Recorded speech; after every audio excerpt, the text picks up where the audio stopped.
platforms.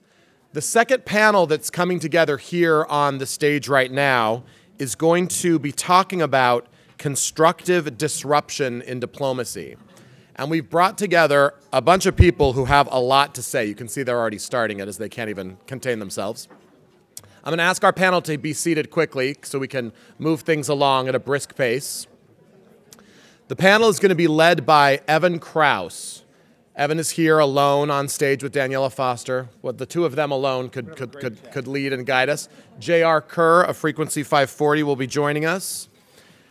As the panelists join us, there's a couple of key themes that are emerging on social media, and we'd like to underscore them right now for each of you so that you have a sense for what people are talking about.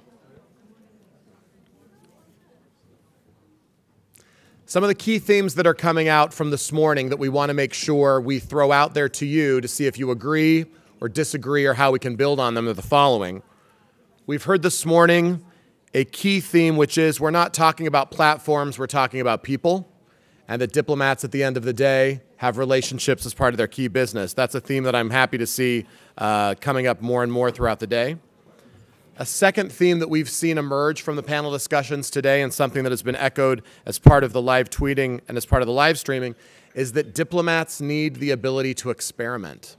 And there's experimentation happening, and we had a couple of embassies and a couple of missions that were highlighted as those who do experimentation. And then the third theme that seems to have come out is, what does new tools in digital diplomacy mean for diplomats? So as that discussion continues today, I hope that those who are, whether they're using their official hashtags or their personal hashtags as diplomats around the world, let's answer that question. What does the emergence of digital diplomacy mean for your art, the trade craft of a diplomat, and what it means in an era of digital global engagement? It was beautiful to hear the last quote where we found out that a diplomat was never defined to be stodgy. A diplomat was always hoped to be elegant, but never should be behind the times. I was happy to see that theme come out. They are all seated. So we have vamped long enough. It is my privilege to turn over the dialogue to people who've been talking about constructive disruption for a long time, mostly because they've been doing it.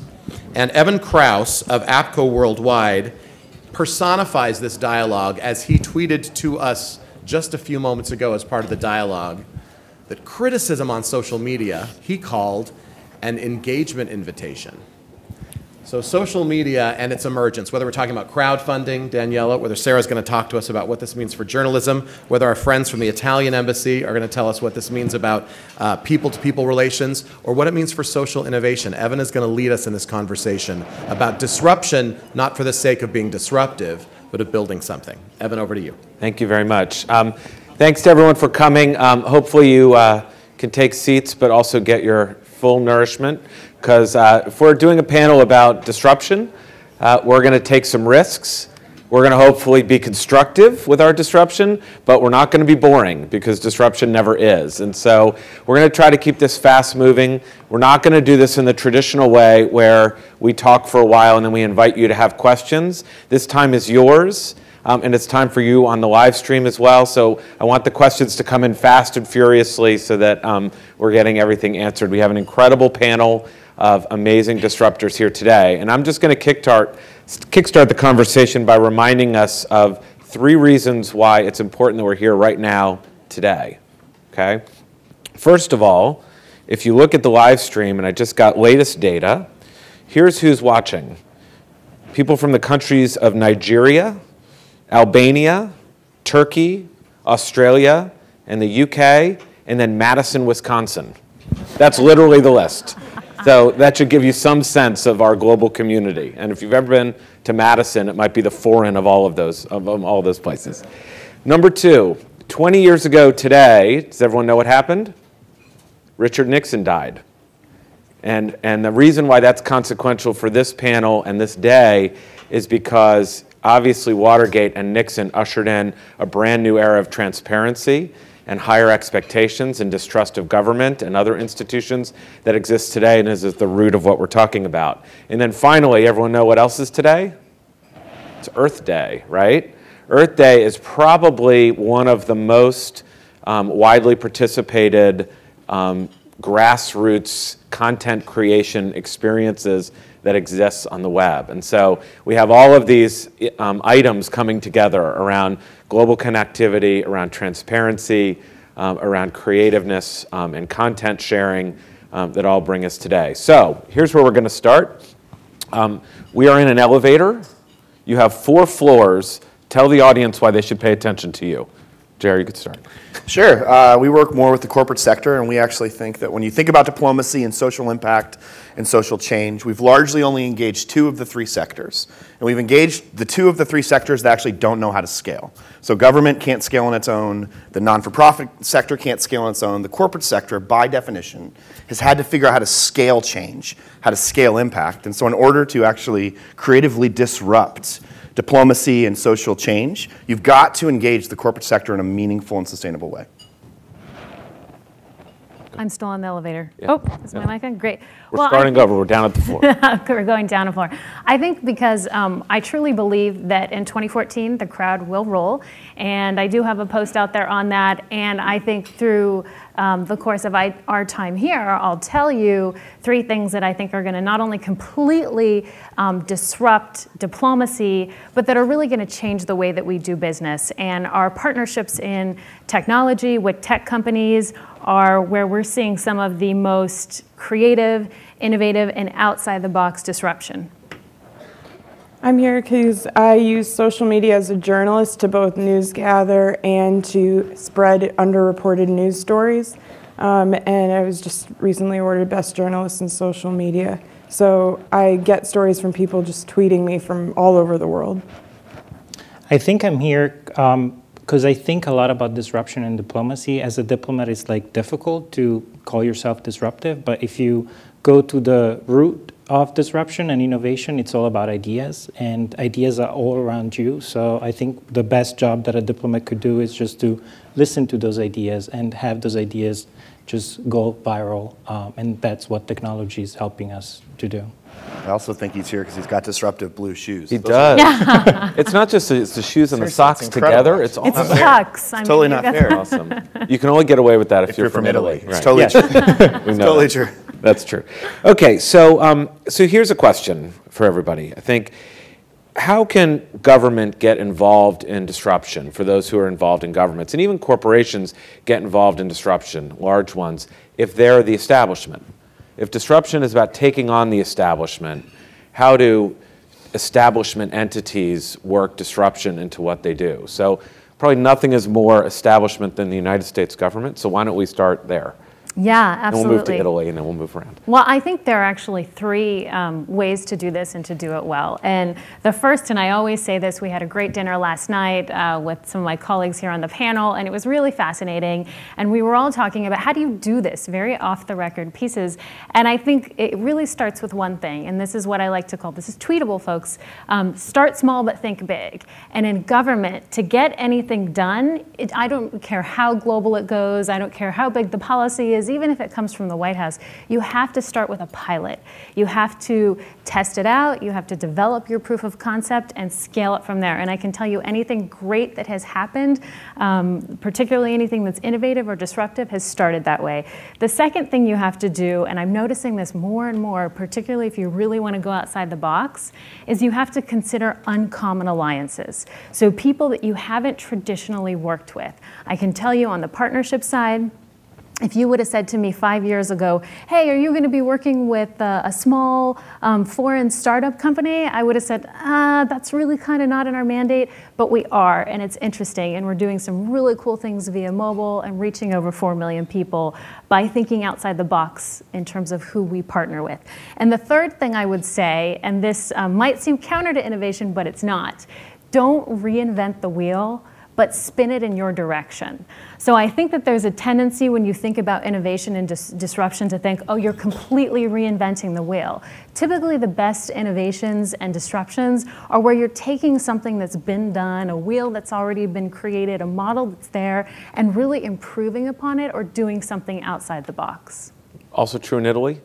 Very true in Italy too. I want to add to that yes, pilots are very important sometimes, even if they're behind the curtain, so they're not very official, even if you don't talk to your boss. Again, if you develop your idea and you see that your idea is becoming successful, then you can present it, and people can get on board and get bigger and more viral into your own organization. I think it's also important to consider the fact that often disruption, when you talk about disruption and innovation, it scares governments because disruption always entails failures. And for a government, taking into consideration failures is not very easy. So if you don't call it like that, just if you call it like a project, it's much easier. It is. It's just, sometimes it's just about wording. Cool. So packaging, yeah. Excellent. So Ambassador Holliday said a lot of inspiring things. I think he gave us, at least me, a lot of insight into the American-Middle East relationship by explaining to us something I never knew before, which was that they got their first exposure to American culture through the A-Team and the Dukes of Hazzard, which I think is pretty instructive. So we're going to dip back. Creative disruption is also about strange alliances and unusual alliances. So we're going to dip back into our old archives of old popular overdone television shows, and we're going to do the dating game. Did everyone know the dating game? Yes, we know about that? Okay.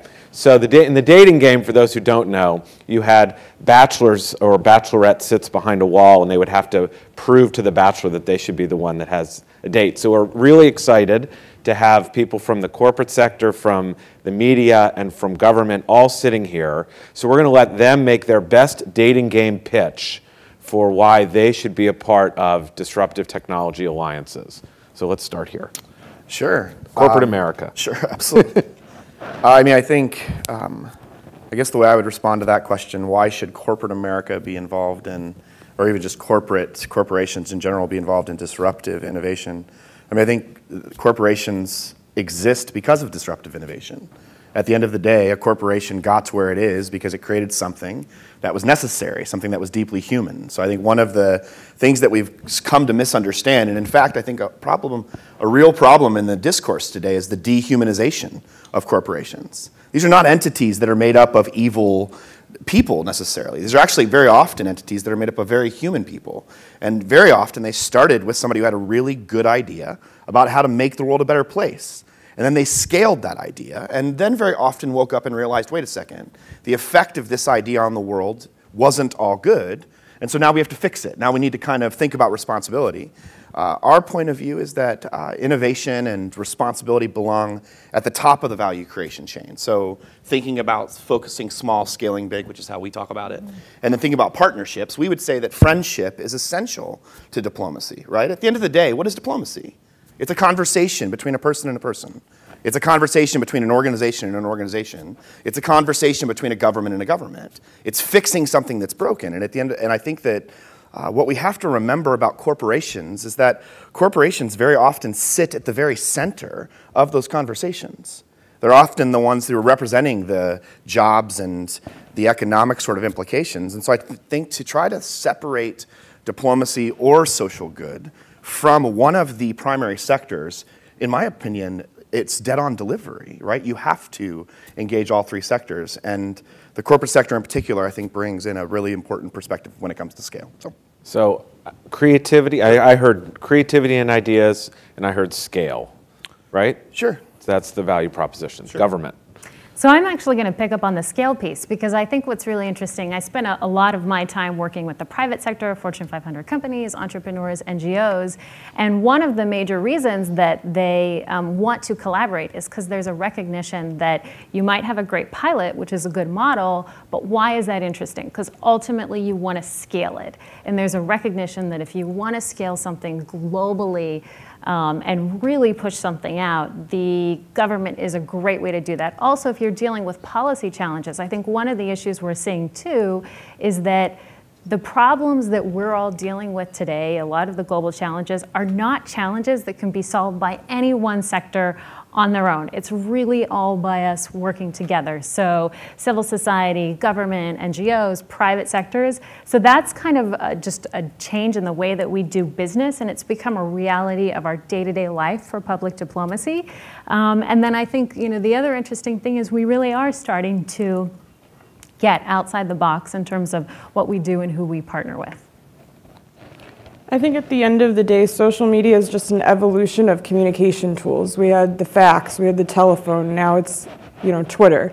And I think if I'm in the business of serving the public, I became a journalist to serve the public. So in order to serve the public, you have to communicate with people. And that involves not just talking to them or at them or listening, but actually having a conversation and taking it to the next level and saying, okay, I've heard your point of view, you've heard mine, now let's inform people and make this an actual action step. So whether that, and I think that applies to government too as well. So for me, I think news services do have to rely on social media as a way of listening to the public that they're serving, as well as serving it better. But if I'm putting together a public-private partnership to the question, and I'm thinking about engaging a news organization, is that appropriate?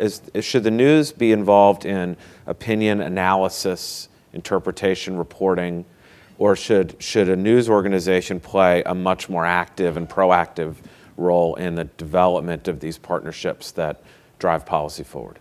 I'm old school, so I think news is simply a public service of helping to maintain an informed public, and that is a backbone, especially in a democracy. I do think that what social media has done has changed the format of news. So news used to be about breaking news. You hear it first on your 24-hour channel, and I think it's changed because when people see something first, they're going to tweet it first. And that means that mainstream media's role now is to provide in-depth analysis and context. But there is a role for opinion news, but I think that's separate from news. I still think news is where you go to hear something sourced and credited and vetted. So if I'm in the audience and I'm putting together a coalition to try to shape policy, do I or do I not want to approach the news? The news is going to be how you're going to get that information out to people, in my opinion, because they're going to say, okay, this diplomat said this, and then this other diplomat said this. So it's taking all those conversations and putting it in one place so that the public is informed. And you cannot have an informed society or an efficient government or an efficient society without having an informed public. I think it was Thomas Jefferson that actually said, if I had to choose between a government and newspapers, I wouldn't hesitate to choose the latter. And he's one of the four founders of, America and democracy. So. Sure. Okay, Andreas. I think collaboration is not just partnership, but collaboration is a very key element, especially when you work in government and you want to actually work with other governments. That's what I believe the Digital Diplomacy Coalition does here in Washington, D.C., putting governments together and talk about practices and trends and tools. And this is what also the Stockholm Initiative on Digital Diplomacy does, which is a group of practitioners around the world that meet either on Hangouts or physically to discuss different trends and ideas. And I think sometimes we forget that as a government, the public, our audiences, is not just the public that we're talking to, it's also the citizens that we represent. And that's important when you talk to other governments, to really represent your citizens and pass the message and pass the work that you're doing. Okay, from the crowd, what do we have? Any questions? Should we keep going? You guys are breaking the rules. We wanted to have this more interactive. So let's do a follow-up question. Our digital diplomacy, we'll go this way this time. Our digital diplomacy relationships, on balance, should they be formal or informal? Well, I mean, if we talk about social media, it should be informal. It can also be formal, although, I mean, if my ambassador is talking to a representative of the U.S. government, it's probably formal/informal on Twitter and Facebook. But if I talk to anybody in my audience or anybody that contacts me on Twitter, for instance, I'm usually very, very informal. I understand my role as a representative of my government, but I'm also like a normal person on Twitter that happens to be from Italy and that happens to represent his own government. I think the tone can be informal, but in social media, I agree. But I do also feel that it's important to keep in mind the culture of the situation. So just like in a face-to-face context, there are certain situations that require a more formal setting and more informal setting. You have to keep that tone in mind on social media as well. Well, and I think, for my case, what I look at really is how do we develop partnerships? So how do we take things that are one-off and really help to institutionalize them? So from the perspective that I look at it, it is about the formalization. It's about the formalization of partnerships. We have a partnership, for example, with National Geographic on digital storytelling. And so there's some really interesting things that are happening out there, and I'm really interested in how do we take these things away from being just one-off to being long-term strategic parts of our diplomacy toolbox. I mean, yeah, I think the panel said it pretty well. I'm not sure there's much else to say except that I think earlier you were pressing on whether news is essential for this kind of work, and I guess I feel like news to me has become two things, really. There is it's always been our shared story. It's always been the story that is our human experience. Now the difference is you have the vetted piece, right? You have the information that the reporter has gone and done great due diligence on, and now you actually have what human beings think about that vetted piece. And so you not only have shared story when it comes to diplomacy, but you have human reaction to shared story, right, which I think actually completely changes the game. Now all of a sudden, I'm not just responsible for what my colleague across the room thinks from Italy, I'm also responsible for what Italians think about what I said to my colleague from across the room in Italy, right? And so I think it's naturally changed the way we think about the world, and therefore it's changed the way that we engage in our work. And I actually don't think we know for sure exactly how to do it, and I think that's okay. I think that's why we need each other. That's why we need disruption. Right? I think that's why we need each other. I mean, it's going to make us better. So I think we have a live stream question. We're going to go to Andreas tweeted probably from Madison, Wisconsin. So Andreas tweeted a selfie before the panel.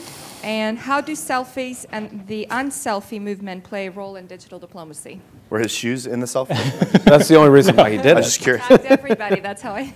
Well, I guess they start the conversation. And if you're interested in what you see, they talked about visuals in the previous panel. If you're interested about what you see, then you can start talking about it, and you can respond, and you can engage into a conversation that you would never even think about before Twitter or Facebook. So I think it's very important. Can I ask you a question? Yeah. So are we in danger at all? And I'm not a diplomat, so I think I'm not the expert when it comes to diplomacy. We're constantly thinking about how this implicates corporations and the implications it has. Are we in danger of elevating the self above the whole in this whole social media world when it comes to diplomacy? I think there's a risk. There's also a risk of sort of like failing in what you're doing. There's a very small example for us Italians. A colleague of mine in another embassy in another part of the world tweeted a picture of himself having dinner at the embassy, while outside there was a little confusion and a little sort of disruption in the streets. And that picture got around in the Italian media saying, see what diplomats are doing while outside it's complete chaos. I mean, truly, there was nothing else than just a little picture saying we're trying to be normal and we're trying to do our job, even at having spaghetti at midnight. But there's a risk, and sometimes because it's so real time and because you often try to do the best that you can, you don't think of that little thing that can go viral and then can produce a worse result. Like, yeah, if I can just, I'll answer instead of asking. That I think the beauty of the selfie, it's a metaphor, and it's a metaphor for humanization, and the fact is, people jump to Twitter and other places for their news feeds because it's a direct dialogue with the opinion former and with the newsmaker, and that's what's cool about it, that people like hearing things firsthand. I think as our society becomes more connected, as people around the world become more connected and educated, they want to know things for themselves and form their own opinions, especially with the massive distribution of information broadly. And so the selfie is a trite thing, but it's something that stands for something very, very powerful. And I was telling last night, I worked with a world leader, a prime minister of a country, on his own social media profile, and he was viewed as very disconnected from the public. And the tipping point for him was one night when he came back from a long trip and was exhausted, and and said, I don't really feel like tweeting about the trip because I'm exhausted. And I said, well, that's what you should tweet, because people need to know that, you wear yourself out working for the public and what you do and how hard this job is. And he did, and it created just such a human filter on a person who was viewed as inapproachable that it changed the whole relationship and the conversation between him and his followers. And so it's the same thing. Andreas isn't here now as an official representative of the Italian government. He's here as that, plus the guy with the cool shoes who just selfied himself before he came up here. And it just changes the way we want to interact with him and how comfortable we feel doing that, because he's a human being. It's the same thing as we talk about with companies. Well, the question is also like how we use those selfies. Like, for instance, a couple of days ago, Ahmadinejad tweeted a selfie himself. Is not a president of Iran any longer. So what's the purpose of the selfie? Why does he want to tweet a selfie that Iranians will never see unless they go through other channels on Twitter? So let's take one more question from you. It's not a question, it's a demand from Twitter. A demand. Okay. They want a group selfie a la Ellen.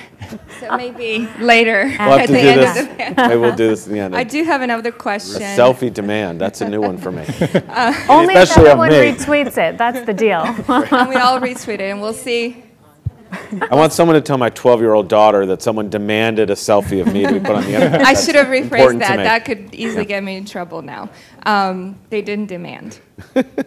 So from Washington, D.C., how can diplomats expand their creativity and engagement in leadership? That's a great question. A couple diplomats at the table. Yeah. Oh, yeah. Well, I think we talked a little bit about that earlier. I can tell you on our end, sometimes the idea starts really small with a small group of practitioners who identify a challenge. I really think that being constructive and disruptive really starts with a challenge. You see either a gap or something you can't do on your own, that you're not a challenge you have no way of solving initially, and you figure out, well, how do we break through that challenge? And then from there you look at, well, what do we need to happen? What partners do we need to bring in? Who should we be working with? What can we test out and try? And I really think that is absolutely at the heart of it. I know on our end, we just launched earlier this month the first ever U.S. government crowdfunding initiative, which is incredibly exciting. And there's no way we would have been able to do that if we didn't initially identify a challenge and work backwards in terms of how we're going to solve that challenge. I think being able to listen to what's happening around you, not just on Twitter, on Facebook, but everywhere, and be part of the conversation. Again, ideas can come from anywhere, and you can, because you're part of a government, you can actually bring those ideas in and develop those ideas.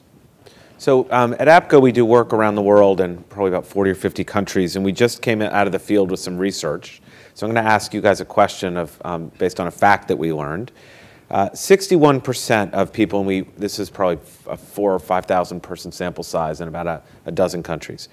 61% came back and said they believe that companies now serve functions in society. Companies serve functions in society that were previously reserved for the government.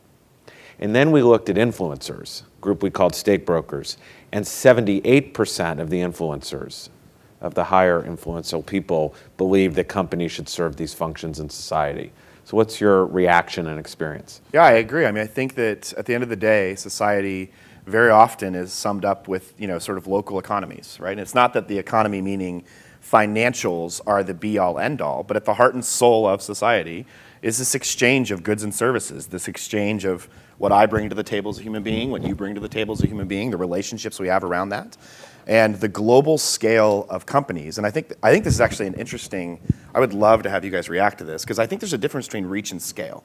Mm-hmm. Reach to me is what, I'll if it's okay, I'll take a strong point of view. Yeah. I think reach is what governments have, but scale is sustainable. Scale is something that in and of itself can sustain itself, right? And at the end of the day, like when we were sitting with a CEO of one of the largest companies in the world last week, talking about energy poverty and the responsibility of that company to scale access to energy around the world. When he thinks about scaling access to energy, he is not thinking about, albeit very important, the policies that make that access to energy important. He's thinking about how he gets light into the hands of a woman that doesn't want to bear her children in the dark in Africa, period. And he has to sustain it. He has to pay for it, not just pay for it, he has to make money on it. So all of a sudden, I think the corporation has this terribly important role to play when it comes to creating sustainable societies. And I think for too long, we've sort of put the corporation at this place where, you know what, they really ultimately just want to take from society. I don't think that's true. I think ultimately corporations want to build sustainable societies. I think we've gotten off in some places for sure. But I think it's essential if we're going to do what we're talking about up here. But do they want to actually build sustainable societies because they sell a product, they have, or just for the absolutely? I think for the sake of but here's what I'm sustainable saying. society. But I think here's what I think. I guess I don't know that this dichotomy that we've created between sustainable societies and profit, to me, I don't think that's exists. an issue anymore. I don't think it exists. It's just not. And so I think that it's okay that a government or that a corporation wants to make a profit, because here's the thing: when they make a profit, they pay people money. And when they pay people money, people have a job. And then when they have a job, they have a family. When they have a family, they can afford to buy shoes and send their kids to school, which at the end of the day, there was a research study done recently with the UN Foundation. What is the primary thing that human beings around the world want? A job. So that they can take care of getting themselves clean water and education and all of this stuff. Again, not that we shouldn't do all of that to help people. Yeah, I think as important when someone can make money off an idea, they reinvest in that idea. Right. And so if you can make money bringing light to women in Africa who don't want to bear children in the dark, you'll do that more. Of course. And more people will have light. Right. And then that makes those things better. And I think it's just a little bit of a different model than government, who has a responsibility not just to pick and choose the places where they go, but to do it absolutely everywhere. And so that's where the balance comes in. So what's the media perspective on this? I don't have a media perspective because there's no kind of media opinion, I would say. But my personal opinion is I think it's always important to look at the bottom line. So corporate responsibility is to their investors, government responsibility is to its citizens, and the public is served by their government. And I think that all parts are important, and equally so because they provide a checks and balances in the big picture. So while a corporate may want to invest in something that's socially responsible or help build a society, at the end of the day, if it's not pleasing their investors, they're probably less likely to do it. So I think it's important to remember that government serves citizens and corporate serves investors. And sometimes it does overlap, and that's positive, and that's where that teamwork and trade and cooperation comes into play. But it is, as a citizen speaking, a big picture scenario. So what does government think about this notion? Well, I think, I sort of want to look at facts with facts. And getting back to the reach and scale piece, it's really interesting because if we went back 40 years ago and we looked at U.S. resource flows into developing countries, over 80% of U.S. resource flows, so money into developing countries, was from official U.S. government development assistance. 80%. Anyone want to take a guess what that is today? Come on. Less than 80%. It's like Jeopardy. Come on, throw it out there. I mean, who wants to take a guess? It's open. Raise your hand if you think it's less than 50. Or 50. I hear 50. I heard 50, I think. It's free. It's free to answer. So it's actually under 10%. It is now under 10%. So we went from 40 years ago an 80% scenario to today under 10%. What I will say about that is it's actually not that U.S. development assistance has gone down. The difference is that private capital flows have gone up. And so what that means is the whole landscape of how we used to do business, where government was sort of in one silo and the private sector was in another silo, is completely gone.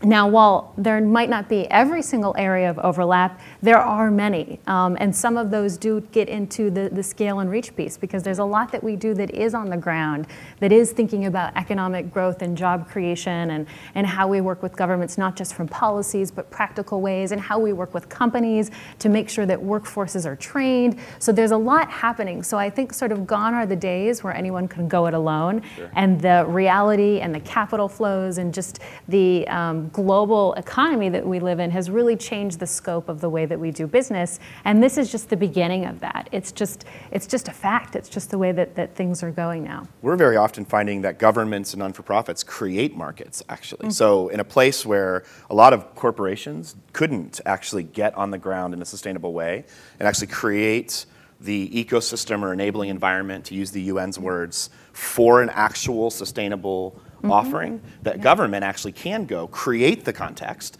A non-for-profit can come with in, the private sector, actually bring in, again, because it's a different kind of resource flow, and then once it hits a certain point, then a corporation come to the table and actually bring in maybe a bit more sustainable scale. Exactly. But they all need each other. It's impossible The to continuum. do alone. Absolutely. Yeah. And we're back to, you know, the unique kinds of public-private partnerships and how this gets enabled through, you know, technology and these shifting roles. So let me see if we get I know we have some Twitter questions. Let's see if there's an audience question.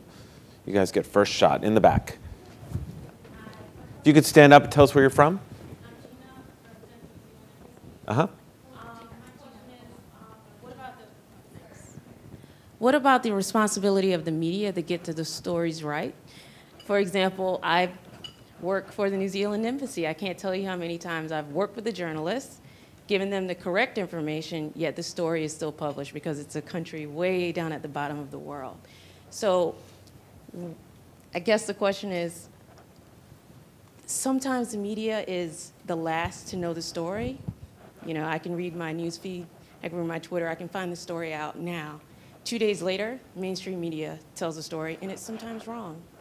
So my question is, the media puts responsibility on the government, but what about the media also checking itself that they should get the story right? You know, putting a correction and putting it at the bottom of your page somewhere is just not going to work. So I guess putting the responsibility back on the media is in your wheelhouse. You're 100%. No, you're 100% right. This is why I went into journalism. I mean, I feel that there is a responsibility on journalists, and that responsibility isn't always respected, and it needs to be. And I'm old school, so I think that you can use Twitter and social media as a way of kind of finding news leads. I mean, I would say a couple years ago, I knew that Libya was going to enter the Arab Spring 10 days before it happened because over 7,000 people were registered for protests in Libya saying that they were willing to die to get rid of Gaddafi. That's never happened. And most people who have studied Libya would say, oh, that was never going to happen because Gaddafi had such a stronghold.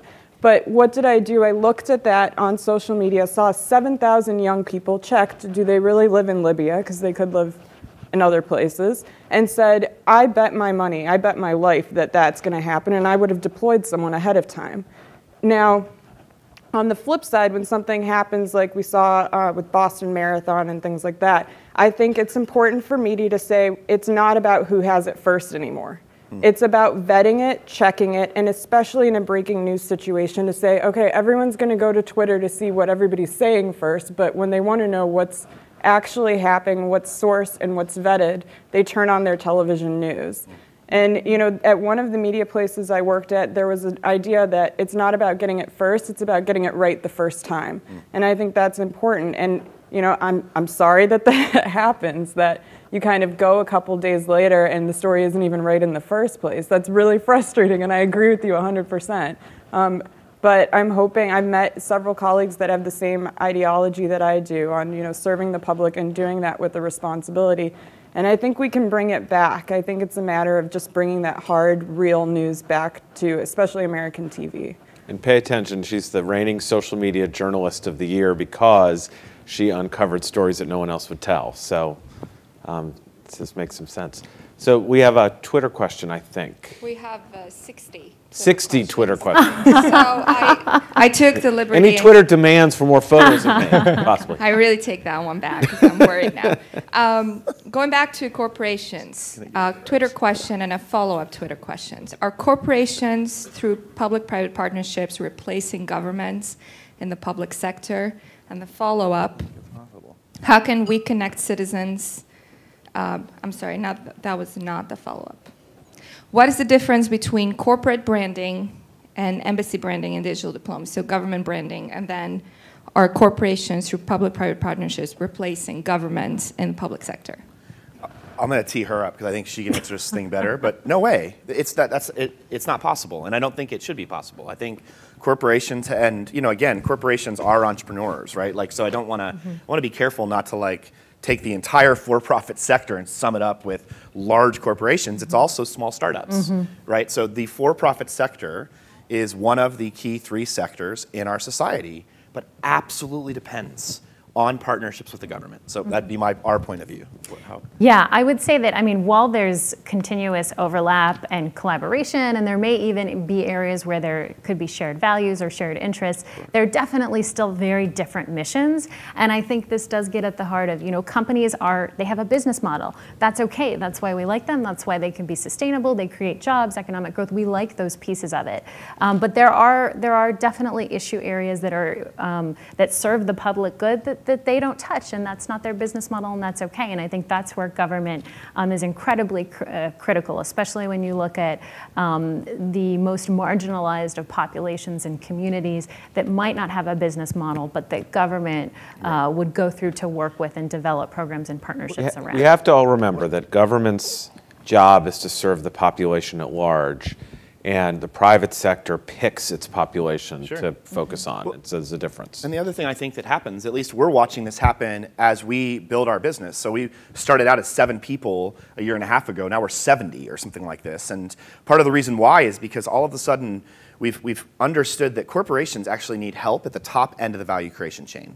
So often what we think of, I think, when it comes to partnerships is, oh, well, corporations will partner with governments and non-for-profits and media at the bottom end of the value creation chain. So once they've created their sustainable good, quote unquote, sold it, scaled it, kind of woken up and been like, oh my God, like this had some pretty tough implications or some really good implications, then we sort of come in and partner.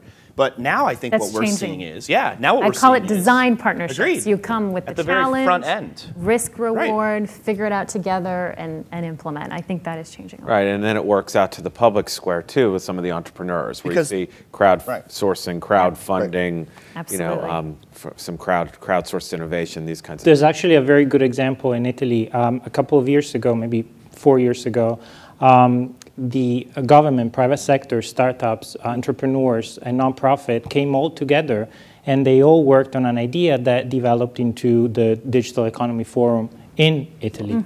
And that Digital Economy Forum became not only a good way to talk about the economy in Italy and to actually create jobs and create apps and create new value, it's actually expanding because I believe the US government is now working on that Digital Economy Forum like a package to promote in other countries where all those 3 sectors can come together and work on economic issues. Well, and just to talk about what a small world it is, that Digital Economy Forum is one of the items that came across my desk as, hey, this is a really great model. Let's figure out how we scale this, how we make it sustainable, how we replicate it in other places. So there very much is this sort of bottom-up, let's test this, let's pilot it. If it works, great, let's use this model in other places. So that's exciting. So let me throw the second half of the question to Andreas, who I know has views about this, about company branding and government branding and the similarities and differences.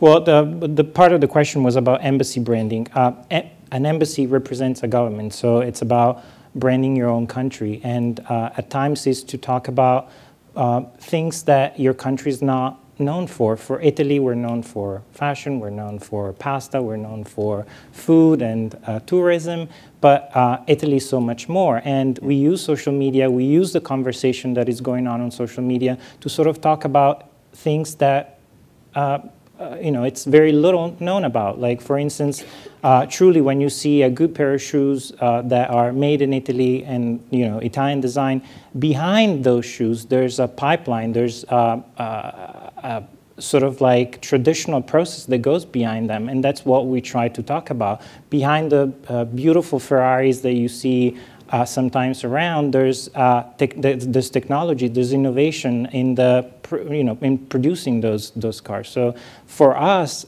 branding our country means to talk about things that are often little talked about.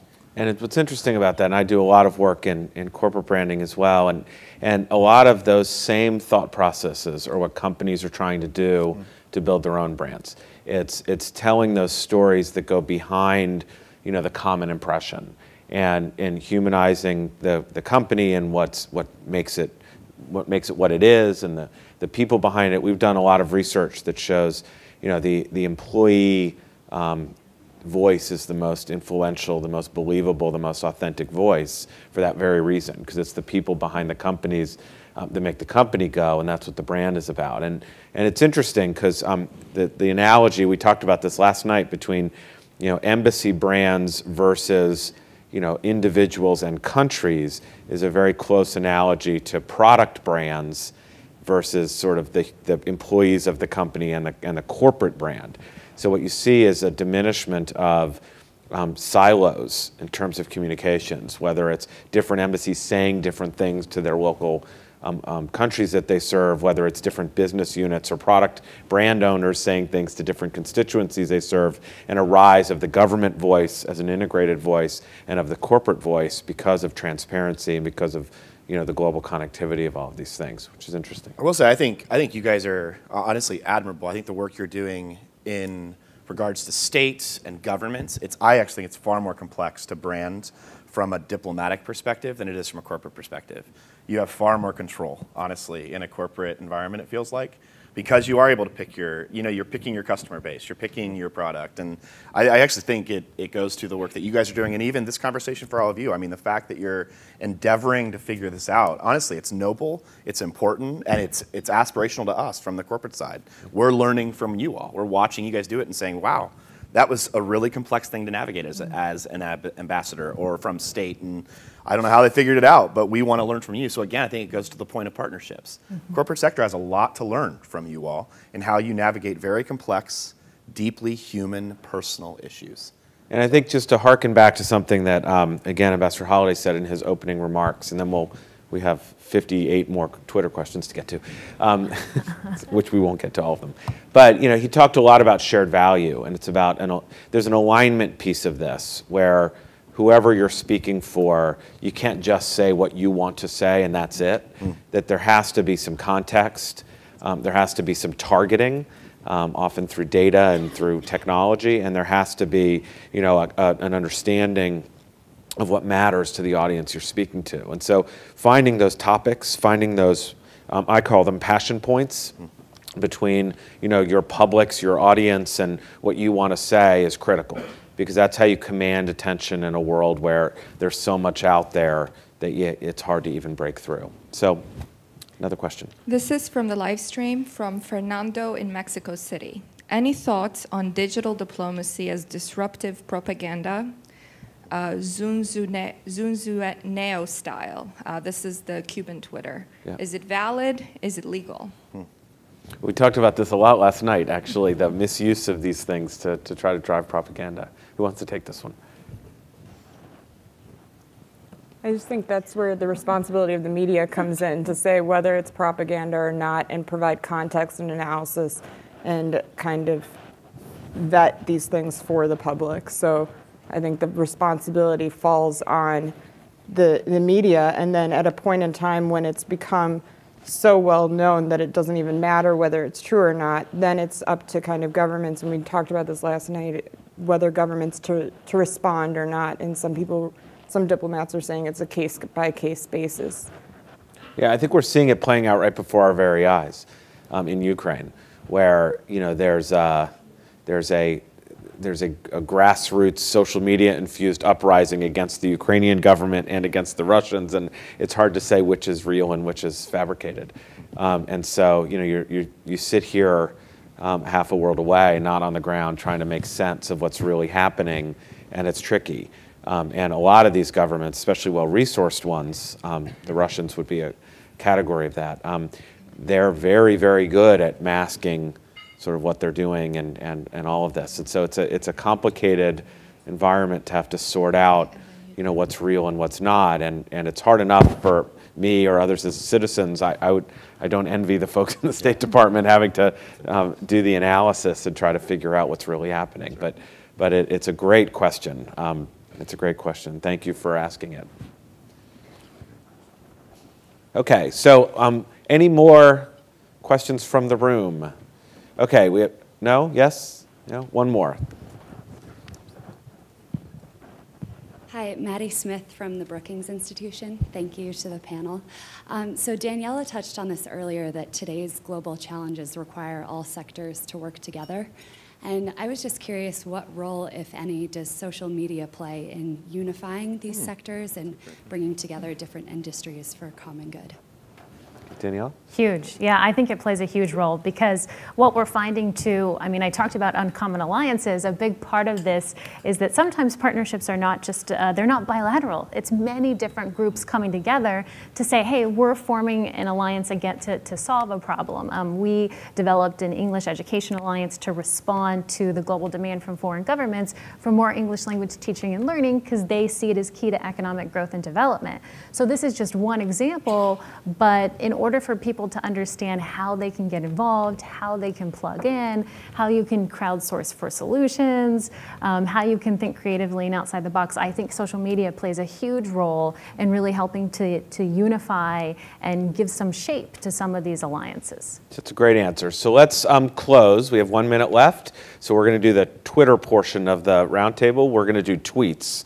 The best piece of advice that you could give the audience that you've ever received, the one takeaway on what they can apply to their lives to make, using social media to drive digital disruption, social good work? Well, I see a lot of tweets about digital diplomacy, and often the advice that everybody gives is to be able to listen to those tweets and be personal. So I take my time to usually read what people tweet to me, and I take my time to respond to those tweets as much as I can.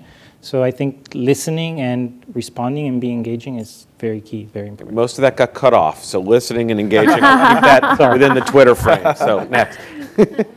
Yeah, I actually agree. Just listening and engaging and taking it to the next level where it becomes action, even if it's just kind of spreading awareness or, as you mentioned, problem solving and finding a problem, coming to a solution. So engaging, listening, and problem solving.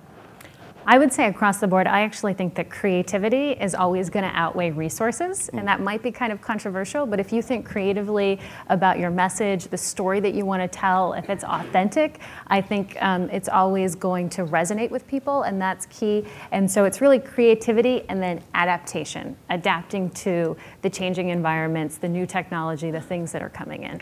Excellent. I think all of this is amazing. So I think we would just say you can't do any of this unless you risk. And one of our rules as a company is if you risk and you fail, admit you were wrong, get up and risk again. So I think you won't be able to do this without risking failing, but admitting that you failed, and then trying again and getting better. So, good advice. And so I have the power of the pen. I'll close it. To me, authenticity is first. Alignment with interest, that's part of listening. Emotional attachment is huge. It's where we get to visualization and selfies and storytelling and all of that. And then finally, advocacy, which is really around shared purpose and finding that common ground and standing for something, because people are looking to follow today, and they'll follow folks that lead.